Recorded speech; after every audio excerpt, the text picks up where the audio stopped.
మేడారం జంపన్నవాగు వద్ద భక్తుల రద్దీ అంతకంతకు పెరుగుతోంది. మహాజాతర ప్రారంభం కావడంతో భారీగా తరలివస్తున్న భక్తులు జంపన్నవాగులో పుణ్యస్నానాలు ఆచరించి అమ్మవారికి దర్శనానికి వెళ్తున్నారు.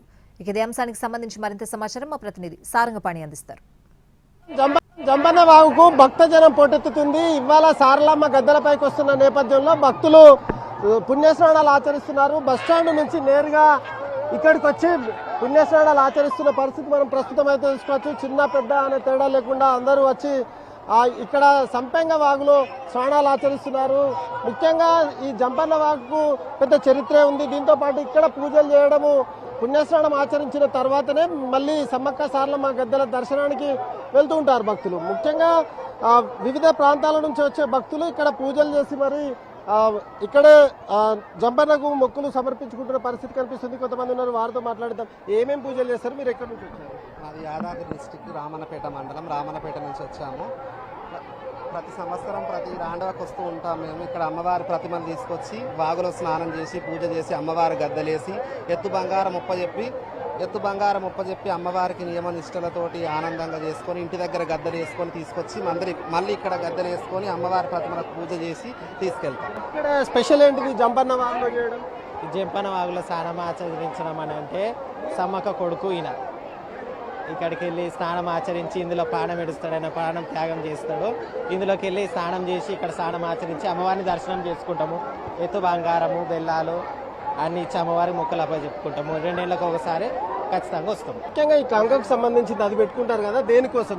ఇది అమ్మవారు అప్పటి నుంచి పెట్టుకుంది. అమ్మవారు పుట్టి అమ్మవారు ఆట ఆడి పాట పాడుకొని అమ్మవారు ఈ చెట్టుకే ఉయ్యాలడుగింది, ఎదురు లంక అంటారు. అమ్మవారికి ఎంతో ఇష్టమైనది, అమ్మవారికి ఎంతో ప్రీతిపదమైనది. అమ్మవారిని కూడా తీసుకొచ్చేది ఈ లంక రూపం నుంచే తీసుకొస్తారు. అడవి నుంచి అమ్మవారికి వెదురు లంక తీసుకొచ్చి పెడతారు.